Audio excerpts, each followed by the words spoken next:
It's never too early to make sure that you can retire comfortably. Tina is standing by with a financial expert to help you set for success.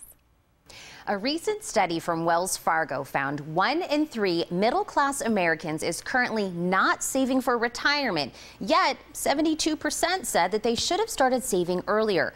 Wells Fargo's Joe Reddy is here to help us understand this disconnect and offer some retirement saving strategies for every age. Thank you so much, Joe. We definitely need this help. Thanks for having me, Tina. Well, let's kind of start why we think there's this disconnect. Well, this savings business is really hard work, Tina. 7 out of 10 Americans told us that savings for retirement is much harder than they imagined. And it's really resulted in 1 out of 5 have told us they have saved literally 0 for retirement. So that's a huge problem and really concerning. So what do you think some of the missteps that people are actually doing?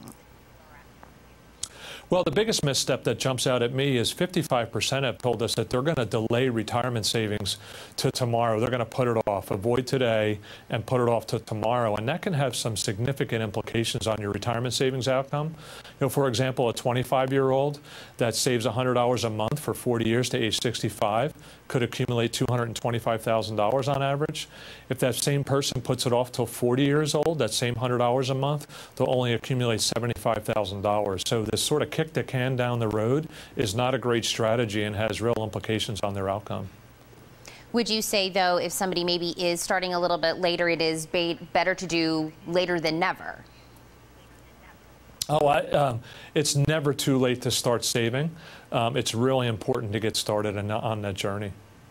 So if you say, you're saying, I know you said, let's say $100 a month that you're saving, but do you have an amount that maybe you suggest that people should start on a savings?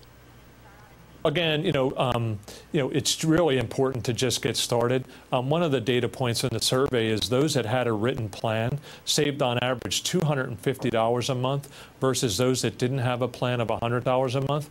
And that can really be just formulating a budget can be a plan. Look at those monthly expenses, find ways to shave them, and make saving for retirement one of your top priorities. It's really important to get started. So is that the kind of the advice you would give if someone's maybe a little stressed about retirement and they're kind of thinking, I am getting to that age where maybe I should start thinking about this? Yeah, it's really important to just get started. Take that inventory, and again, if you have access to a 401k, people in a 401k plan, 85% of them told us that if it wasn't for the 401k plan, they wouldn't have started their retirement savings. So that can really add value. In addition, those in a 401k have saved on average 10 times more than those without access to a 401k plan. So that can be a great vehicle and a great way to get started. And Joe, do you maybe have some insight as to why people are starting to wait later and later? Well, it always comes down to the competing priorities, Tina. You know, whether it's paying the monthly bills, whether it's children in college, whether it's aging parents, these competing priorities tend to really interfere with retirement savings because people say, I can just put that off till later, but that really becomes detrimental to your long-term prognosis for retirement. Well, Joe, I have a feeling that someone out there listening to us right now is going to say, you know what, today's the day I'm going to start. I'm going to go ahead and put that plan in motion and definitely start saving. So we thank you so much for joining us. Oh, thanks for having us, Tina. Absolutely. The Morning Blend will be right back after this.